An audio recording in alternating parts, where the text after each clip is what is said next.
TVK ಪಕ್ಷದ ವಿಜಯ್ ಅವರು ಗೆದ್ದಿದ್ದಾರೆ. ಬರೀ ಗೆಲ್ಲೋದು ಒಂದೇ ಅಂತಲ್ಲ, ಅಲ್ಲಿ ಅವ್ರು ತಗೊಳ್ತಿರುವಂಥ ನಿರ್ಧಾರಗಳು ಇಡೀ ದೇಶ, ಇನ್ಫ್ಯಾಕ್ಟ್ ನಾವು ಪಕ್ಕದವರು Karnataka, we are sharing border with Tamil Nadu, ಅಲ್ಲಿ ತಗೊಳ್ತಿರೋ ನಿರ್ಧಾರಗಳನ್ನು ನೋಡಿದಾಗ ತುಂಬ ಖುಷಿ ಆಗುತ್ತೆ. ಇವತ್ತಿನ ಒಂದು ನಿರ್ಧಾರ ಏನು ಅಂತಂದ್ರೆ, ಸುಮಾರು 4700 ಲಿಕರ್ ಶಾಪ್ಗಳಿದೆ ತಮಿಳುನಾಡಲ್ಲಿ. ಇಂದಿನ ಸರ್ಕಾರಗಳು ಕೊಟ್ಟಿರುವಂಥ ಪರವಾನಗಿಗಳಲ್ಲಿ 4700 ಚಿಲ್ಲರೆ ಲಿಕರ್ ಶಾಪ್ಸ್ ಇದೆ. They have identified.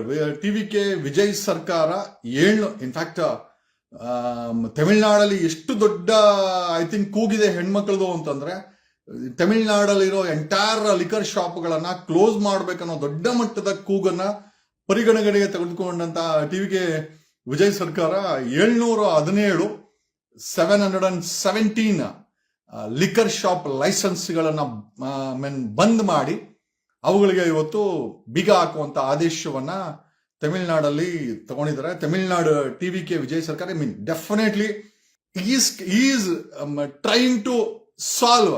ನಮ್ಗೆ ಏನು ಬಳುವಳಿ ಕೊಡ್ತಾರೋ ಎಲ್ಲ ಗೊತ್ತಿಲ್ಲ, ಆ ತಮಿಳುನಾಡಲ್ಲಿ ಇರುವಂತ ಸಮಸ್ಯೆಗಳನ್ನ ಬಗೆಹರಿಸಲಿಕ್ಕೆ ಮತ್ತೆ ಕಡಿಮೆ ಮಾಡಲಿಕ್ಕೆ ಒಂದು ಪ್ರಾಮಾಣಿಕ ಪ್ರಯತ್ನ ಮಾಡ್ತಾ ಇರೋದೊಂದು ಖಂಡಿತವಾಗಿ ಗೋಚರಿಸ್ತಾ ಇದೆ. Cancelling 717 liquor licence, wine store ಲೈಸೆನ್ಸ್ಗಳನ್ನ ವಿಜಯ್ ಸರ್ಕಾರ ಕ್ಯಾನ್ಸಲ್ ಮಾಡಿದೆ. ಅಂದ್ರೆ ಯಾವ ಲಿಕರ್ ಶಾಪ್ಗಳು ಅಂದ್ರೆ ಎಣ್ಣೆ ಶಾಪ್ಗಳು, ಬ್ರ್ಯಾಂಡಿ ಶಾಪ್, ಎಣ್ಣೆ ಶಾಪ್, ವೈನ್ ಶಾಪ್ ಅಂತ ನಾವೇನ್ ಕರಿತೀವಿ, within the 500 metres of school, college ಮತ್ತೆ ಧಾರ್ಮಿಕ ಜಾಗಗಳೇನಿದೆ, ಇನ್ಫ್ಯಾಕ್ಟ್ ಅದು ದೇವಸ್ಥಾನ ಆಗಿರ್ಬೋದು, ಚರ್ಚ್ ಆಗಿರ್ಬೋದು, ಅಥವಾ ಮಸೀದಿ ಆಗಿರ್ಬೋದು, ಎಲ್ಲೇ ಆಗಿರ್ಬೋದು, ಧಾರ್ಮಿಕ ಸ್ಥಳಗಳಿಂದ 500 ಮೀಟರ್ ದೂರದಲ್ಲಿ wine shop, brandy shop, liquor ಶಾಪ್ಗಳಿದ್ರೆ ಅದನ್ನ ಐಡೆಂಟಿಫೈ ಮಾಡಿ 717 ಲಿಕರ್ ಶಾಪ್ಗಳನ್ನ ಟಿವಿಕೆ ವಿಜಯ್ ಸರ್ಕಾರ ಕ್ಯಾನ್ಸಲ್ ಮಾಡಿದೆ. ನಿಜವಾಗ್ಲೂ ದೇಶದಲ್ಲಿ, ರಾಜ್ಯಗಳಲ್ಲಾಗಿರ್ಬೋದು, ನಾಗರಿಕರಾಗಿರ್ಬೋದು, ಸಮಾಜದಲ್ಲಿ ಅವರುಗಳು ವೇರ್ ದೇ ಸಫರ್ ಅನ್ನೋದಕ್ಕೆ ಒಂದು ಎಣ್ಣೆ ಅಂಗಡಿ, ಬ್ರ್ಯಾಂಡಿ ಶಾಪು ವೇರ್ ಎಕಾನಮಿ ಅನ್ನೋದನ್ನ ತಿಂದಾಕಿ ಬಿಡ್ತಾರೆ. ಅಭಿವೃದ್ಧಿ ಅಲ್ಲ, ಎಕಾನಮಿಯನ್ನ ಸರ್ಕಾರಗಳು ಏಳ್ಸ್ಕೊಳಕ್ಕೋಸ್ಕರ ಸಾರ್ವಜನಿಕರ ಅಭಿವೃದ್ಧಿಯನ್ನ, ಆರ್ಥಿಕ ಅಭಿವೃದ್ಧಿಯನ್ನ ತಿಂದಾಕುವಂತ ಒಂದು ಹಲವು ವಿಚಾರಗಳಲ್ಲಿ ಈ ಒಂದು ಲಿಕರ್ ಸಹ ಒಂದು ಲಿಕರ್ ಶಾಪ್ಗಳು ಕಡಿಮೆ ಮಾಡೋ ಮಟ್ಟದಲ್ಲಿ ಒಂದು ದಿಟ್ಟ ನಿರ್ಧಾರವನ್ನ ಟಿವಿಕೆ ವಿಜಯ್ ಸರ್ಕಾರ ತಗೊಂಡಿದೆ.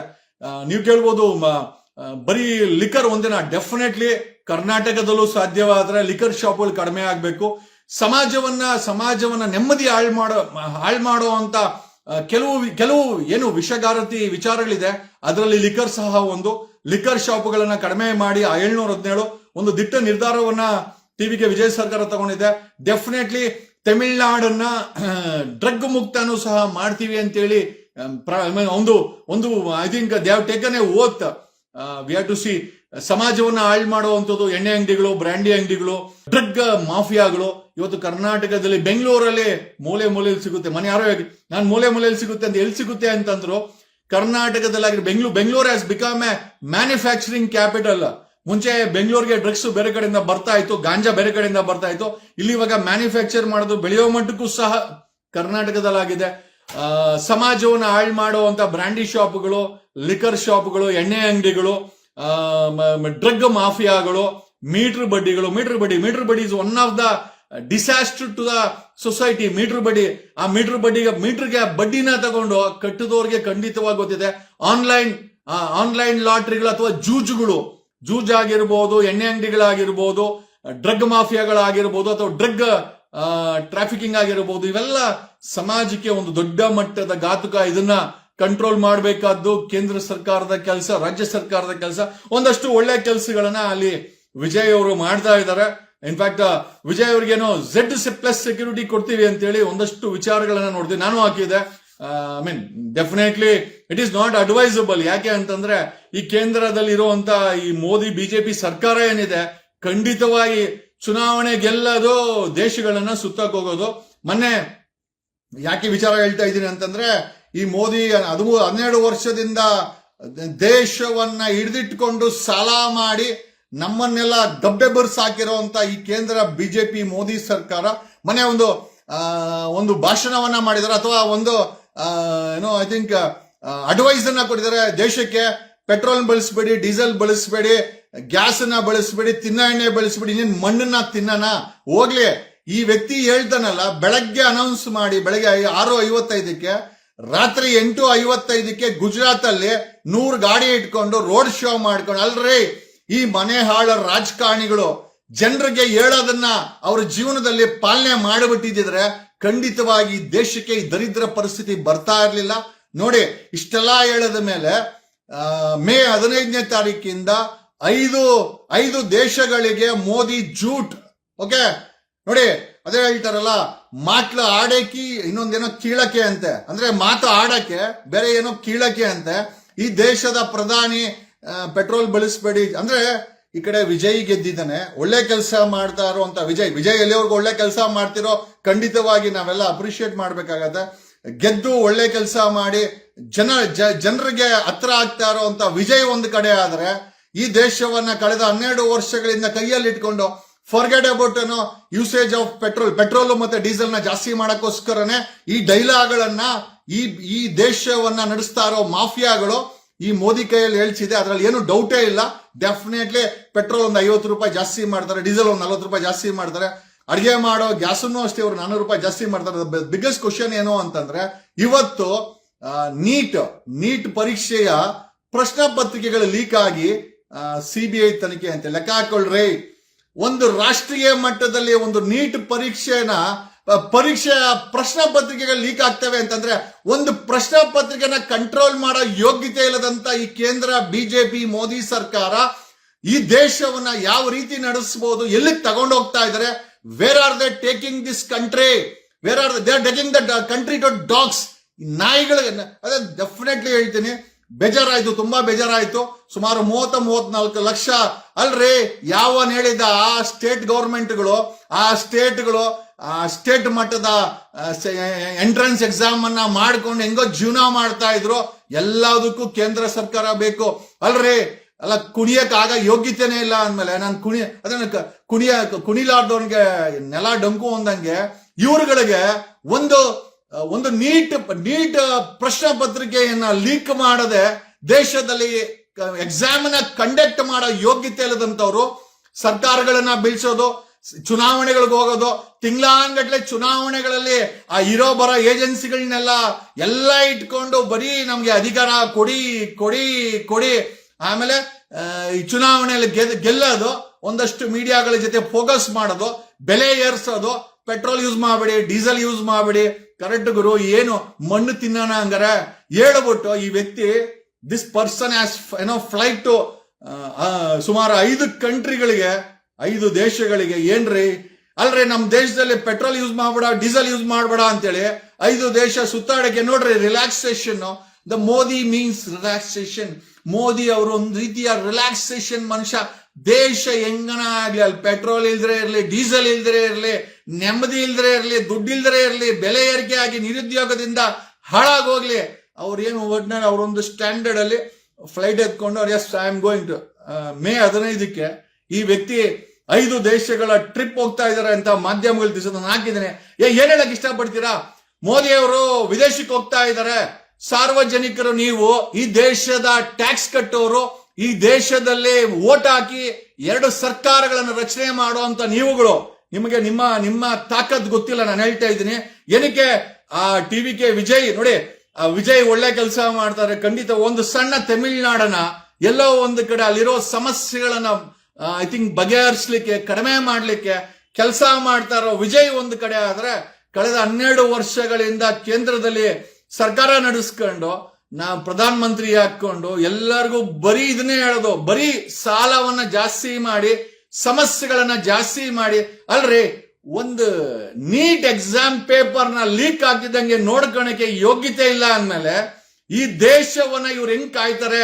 ಈ ಬಿಜೆಪಿಯವರು ಹೆಂಗ್ ಕಾಯ್ತಾರೆ? ಈ ದೇಶದ ಬಿಜೆಪಿ ಸರ್ಕಾರ ಏನ್ guarantee? What is the guarantee?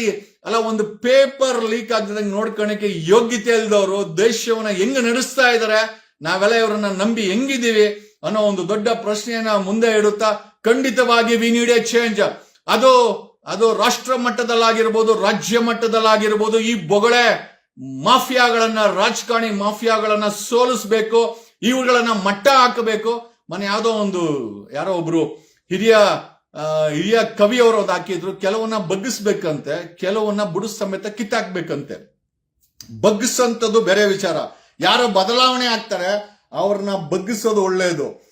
ಯಾರು ಬದಲಾವಣೆ ಆಗಲ್ಲ, ಈ ದೇಶವನ್ನ, ಈ ದೇಶದ ಜನರನ್ನ, ಈ ದೇಶದ ಆರ್ಥಿಕತೆಯನ್ನ, ಈ ದೇಶದ ಬಲವನ್ನ, ಈ ದೇಶದ ಜನರ ಒಗ್ಗಟ್ಟನ್ನ ಯಾರು ಹೊಡಿತಾರೆ ಅವರನ್ನ ಬುಡುಸ್ ಸಮೇತ ಕಿತ್ತಾಕಬೇಕು. ಖಂಡಿತವಾಗಿ ಐ ಥಿಂಕ್ ದೇವನವರು, ಮಹಾದೇವ ಅವರು ಹಿರಿಯ ಸಾಹಿತಿಗಳು ಈ ಒಂದು ಪದಗಳನ್ನ ಬರೆದಿದ್ರು. ಖಂಡಿತವಾಗಿ ಇವತ್ತಿನ ಸಮಯದಲ್ಲಿ ಕೆಲವರನ್ನ ಬಗ್ಗಿಸ್ಬೇಕಾಗಿದೆ. ಯಾರು ಬಗ್ತಾರೋ ಅವ್ರು ಬಗ್ಗಿಸ್ಬೇಕಾಗಿದೆ, ಯಾರು ಬಗ್ಗಲ್ಲ ಅವ್ರನ್ನ ಬುಡುಸ್ ಸಮೇತ ಕಿತ್ತಾಕಬೇಕಾಗಿದೆ. ಯಾಕೆ ಅಂತಂದ್ರೆ ಈ ದೇಶದಲ್ಲಿ 140 ಕೋಟಿ ಜನರ ಐ ಥಿಂಕ್ ಅವರ ಒಳಿತಿಗಾಗಿ, ರಾಜ್ಯದ 7 ಕೋಟಿ ಜನರ ಒಳಿತಿಗಾಗಿ ಅಲ್ಲಿ ನೋಡಿ, ಯಾರೋ ಒಬ್ಬ ಜನನಾಯಕನನ್ನ ಗೆಲ್ಲಿಸಿ ತಮಿಳುನಾಡಲ್ಲಿ ಒಂದಷ್ಟು ಬದಲಾವಣೆಗಳನ್ನ ಮಾಡ್ತಾ ಇದ್ರೆ ಖುಷಿಯಿಂದ, ಆ ಹೃದಯದಿಂದ, ಎಸ್ ಚೆನ್ನಾಗಿರ್ಲಿ, ಇಂಥ ವ್ಯಕ್ತಿ ತಮಿಳುನಾಡಿಗೆ ಬೇಕಾಗಿದೆ, ಕರ್ನಾಟಕದಲ್ಲೂ ಬೇಕು, ಈ ದೇಶಕ್ಕೂ ಬೇಕು ಅಂತ ಆಸೆ ಪಡೋ ನಾವುಗಳೇಂದು ಇರ್ಲಿ, ಸಮಸ್ಯೆ ಇಲ್ಲ. ಮೋದಿ ಭಕ್ತರಿಗೆ ಆತನೇ ಬೇಕು, ಅದು ಅವ್ರ ಹಣೆ ಬರ,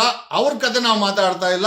ಯಾಕಂದ್ರೆ ಮೋದಿ ಭಕ್ತರಲ್ಲಿ ಜೀವನ ಮಾಡ್ತಾ ಇಲ್ಲ. ಈ ದೇಶದ ಸಾಲ 217 ಲಕ್ಷ ಕೋಟಿ ಮಾಡಿ ಡೀಸೆಲ್ ಕಡಿಮೆ ಬಳಸಿ, ಪೆಟ್ರೋಲ್ ಕಡಿಮೆ ಬಳಸಿ, ಎಣ್ಣೆ ತಿನ್ಬೇಡಿ, ಇನ್ನೇನ್ ಮಣ್ಣು ತಿನ್ನೋ ಅಂತೇಳಿ ಮೇ 15ಕ್ಕೆ ಮೋದಿ ಅವರು ಒಂದು 5 ದೇಶನ ಸುತ್ತಾಡಕ್ಕೆ, ಈ just wanted to relax man. ಆ ವ್ಯಕ್ತಿಗೆ ಫುಲ್, ಯಾಕಂದ್ರೆ ಇದೆಲ್ಲ ಚುನಾವಣೆ ಎಲ್ಲ ಮಾಡಿ ಫುಲ್ ಟೆನ್ಷನ್ ಆಗಿರ್ತದೆ. He just wanted to relax. He's flying to 5 countries. ಏನ್ ಹೇಳಕ್ ಇಷ್ಟಪಡ್ತೀರಾ? ನಿಮ್ಮ ದೇಶದ ಪ್ರಧಾನಮಂತ್ರಿ ನಿಮಗೆಲ್ಲ ಒಂದಷ್ಟು ಹೇಳ್ಬಿಟ್ಟು ಹೋಗ್ತಾ ಇದಾರೆ, ಯಾವುದನ್ನು ಪಾಲಿಸದಂತ, ಏನು ಪಾಲಿಸಲ್ಲ ಆ ವ್ಯಕ್ತಿ. ಹೆಂಡತಿ ಇಲ್ಲ, ಮಕ್ಕಳಿಲ್ಲ, ಜವಾಬ್ದಾರಿ ಇಲ್ಲ, ಸಂಸಾರ ಅಂದ್ರೆ ಏನು ಗೊತ್ತಿಲ್ಲ. ಇಂಥ ವ್ಯಕ್ತಿನ ಕಳೆದ 12 ವರ್ಷಗಳಿಂದ ಈ ದೇಶವನ್ನ ಆಡಳಿತ ಮಾಡಲಿಕ್ಕೆ 21 ರಾಜ್ಯಗಳಲ್ಲಿ ಮೋದಿ ಸರ್ಕಾರ, ಬಿಜೆಪಿ ಸರ್ಕಾರ ಇದೆ. ಏನ್ ಕಿಸದ್ ಗುಡ್ಡೆ ಹಾಕವ್ರೆ, ಏನ್ ಸಾಧನೆ ಮಾಡೋರೆ ಖಂಡಿತ ಗೊತ್ತಿಲ್ಲ. ಅಲ್ಲ, ಆ ಮಕ್ಕಳು ಓದ ಪೇಪರ್ಗಳನ್ನ ಲೀಕ್ ಆಗ್ತದಂಗೆ ನೋಡ್ಕೊಳಕ್ಕೆ ಯೋಗ್ಯತೆ ಇಲ್ಲಂತ ಕೇಂದ್ರ ಸರ್ಕಾರ ಈ ದೇಶವನ್ನ ಕಳೆದ 12 ವರ್ಷಗಳಿಂದ ನಡೆಸ್ತಾ ಇದೆ. ಕಾಗೆ ಹಾರಿಸ್ಕೊಂಡು, ಭಾಷಣ ಮಾಡಿಕೊಂಡು, ಸಾಲನ ಏರಿಸ್ಕೊಂಡು ಈ ದೇಶವನ್ನ ಅಧೋಗತಿಗೆ ತಂದಂತ ಪರಿಸ್ಥಿತಿ ನಿಜವಾಗ್ಲೂ ಈ ಒಂದು ಕೇಂದ್ರ ಮೋದಿ ಸರ್ಕಾರಕ್ಕೆ ಕೊಡಬೇಕು. ಐ ಡೋಂಟ್ ನೋ, ನೀವು ನಿಮ್ಮ ಮಕ್ಕಳ ಭವಿಷ್ಯವನ್ನ ಯಾವ ಜವಾಬ್ದಾರಿಯಿಂದ ಇಂಥ ಸರ್ಕಾರಗಳಿಗೆ ಓಟ್ ಹಾಕ್ತೀರ? ಅಲ್ರಿ, ನಿಮ್ ಮಕ್ಕಳು ಬರೆಯೋ ಎಕ್ಸಾಮಿನ ಕ್ವಶನ್ ಪೇಪರ್ ಲೀಕ್ ಆಗುತ್ತೆ ಅಂತಂದ್ರೆ ಎಂತ ಮಾಫಿಯಾಗಳು ಈ ದೇಶವನ್ನ ನಡೆಸ್ತಾ ಇದ್ದಾರೆ, ರಾಜ್ಯವನ್ನ ನಡೆಸ್ತಾ ಇದ್ದಾರೆ. That has to be question for yourself. ನೀವು ನಿಮ್ಮನ್ನ ಪ್ರಶ್ನೆ ಮಾಡ್ಕೊಬೇಕು, ಬೇರೆ ಯಾರಿಗೂ ಮಾಡ್ಲಿಕ್ಕೆ ಆಗಲ್ಲ. ನಿಜವಾಗ್ಲೂ it is a disaster. We are going through a disaster. ಒಂದು ಸರ್ವನಾಶದ, ನಮ್ಗೆ ಗೊತ್ತಿದೆ ಇವ್ರುಗಳ ಹತ್ರ ಅಧಿಕಾರ ಇದ್ರೆ, ಈ ಭ್ರಷ್ಟರ ಹತ್ರ, ಮಾಫಿಯಾಗಳ ಹತ್ರ ಕೊನೆಗೊಂದ್ ದಿವಸ ಸರ್ವನಾಶ ಆಗತ್ತೆ ಅಂತ ನಮಗೆ ಗೊತ್ತಿದೆ, ಇದೆಲ್ಲ ಆಗತ್ತೆ ಅಂತ. ಆದ್ರೂ ವಿಧಿ ಇಲ್ಲದೆ ಇವರ ಆಡಳಿತದಲ್ಲಿ ನಾವೆಲ್ಲ ಇರ್ಬೇಕಾಗಿದೆ. This is what, and change is inevitable. ಬದಲಾವಣೆ ಜಗದ ನಿಯಮ, ಹಾಗೆ ಆಗುತ್ತೆ, ಖಂಡಿತ ಆಗತ್ತೆ. ಅಲ್ಲಿವರೆಗೂ ಇದನ್ನೆಲ್ಲ ನಾವೆಲ್ಲ ಸಹಿಸ್ಕೊಳ್ಬೇಕು. ಬಟ್ ಆದ್ರೆ ಒಳ್ಳೇದ್ ಮಾಡೋರನ್ನ ಅಪ್ರಿಶಿಯೇಟ್ ಮಾಡಬೇಕಾಗತ್ತೆ. ಆಸ್ ಇಟ್ ಈಸ್ ಅಡ್ವೈಸ್ಡ್, ಇವರು Z+ ಸೆಕ್ಯೂರಿಟಿ ಏನಾದ್ರು ವಿಜಯ್ ಕೊಟ್ಟಿದ್ರೆ ಖಂಡಿತವಾಗಿ it is for intelligence information. ಆ ವ್ಯಕ್ತಿ ಎಲ್ಲಿ ಹೋಗ್ತಾನೆ, ಏನ್ ಮಾಡ್ತಾನೆ, ಏನು ಮಾಡ್ತಾನೆ. ಯಾಕಂದ್ರೆ ಇನ್ನೊಂದು ಸರ್ಕಾರ ಪುಕ್ಸಟ್ಟೆ Z+ ಸೆಕ್ಯೂರಿಟಿ ಕೊಡಕ್ ಹೋಗಲ್ಲ. ಅದು ವಿಜಯ್ಗೆ ಕೊಟ್ರೆ ಅವನನ್ನ ಅಬ್ಸರ್ವೇಷನ್ ಮಾಡಕ್ಕೆ ನಾನು ಬರ್ದಿದ್ದೆ. ಖಂಡಿತವಾಗಿ it is not advisable to take Z security. ಯಾಕಂದ್ರೆ state police are capable of enhancing ಈ ಸೆಕ್ಯೂರಿಟಿ ಅಂತ ಹೇಳುತ್ತಾ, ಖಂಡಿತವಾಗಿ ವಿಜಯ್ ಅವರು ಆ ರೀತಿ ಏನಾದ್ರು ಕೇಂದ್ರ ಸರ್ಕಾರ Z+ ಸೆಕ್ಯೂರಿಟಿ ಕೊಟ್ರೆ ತಗೊಳ್ಬಾರ್ದು. ಯಾಕೆ ಅಂತಂದ್ರೆ ಡೆಫಿನೆಟ್ಲಿ ಇವರುಗಳು ಹೊಂದಾಣಿಕೆ ರಾಜಕೀಯ ಮಾಡೋಂಥವ್ರಲ್ಲ, ಇವರು ನಗುವಿನ ರಾಜಕೀಯ ಮಾಡೋಂತಾರಲ್ಲ, ಇವ್ರುಗಳಿಗೆಲ್ಲ ದ್ವೇಷದ ರಾಜಕಾರಣ ಮಾಡೋಂಥವ್ರು, ಅದಕ್ಕೋಸ್ಕರನೇ ಚುನಾವಣೆಗಳನ್ನ ನಡೆಸೋಂಥವ್ರು, ಈ ದೇಶವನ್ನ ಸಾಲ ಮಾಡಿ ಅಧೋಗತಿ ಮಾಡಿಟ್ರು ಅಂತವ್ರು. ಸೊ ಇಂಥವ್ರ ಜೊತೆ ನಾವಿರ್ಬೇಕಾದ್ರೆ ಮೈಯೆಲ್ಲ ಕಣ್ಣಾಗಿರ್ಬೇಕು. ಸರ್ಕಾರ ಮಾಡೋದು ಇಂಪಾರ್ಟೆಂಟ್ ಅಲ್ಲ, ಆ ಸರ್ಕಾರವನ್ನ ಉಳಿಸ್ಕೊಳೋದು ತುಂಬಾ ಇಂಪಾರ್ಟೆಂಟ್ ಅಂತ ಈ ಮೂಲಕ ಹೇಳ್ತಾ, ಡೆಫಿನೆಟ್ಲಿ ಕರ್ನಾಟಕದಲ್ಲೂ ಒಂದು ಬದಲಾವಣೆ, ದೊಡ್ಡ ಮಟ್ಟದ ಬದಲಾವಣೆ ಆಗುತ್ತೆ. ಯಾವಾಗ, ಹೇಗೆ, ಏನು ಅಂತ ಅದು ಸಮಯ ನಿರ್ಧಾರ ಮಾಡುತ್ತೆ ಅಂತ ಹೇಳ್ತಾ, ಡೆಫಿನೆಟ್ಲಿ ನಾವು ಆ ಒಂದು ಬದಲಾವಣೆಗೆ ಮುಂಚೂಣಿಯಲ್ಲಿ ಇರ್ತೀವಿ, ಬದಲಾವಣೆ ಮಾಡೇ ಮಾಡ್ತೀವಿ ಅಂತ ಹೇಳುತ್ತಾ, thanks a lot, love you all. Thank you Karnataka.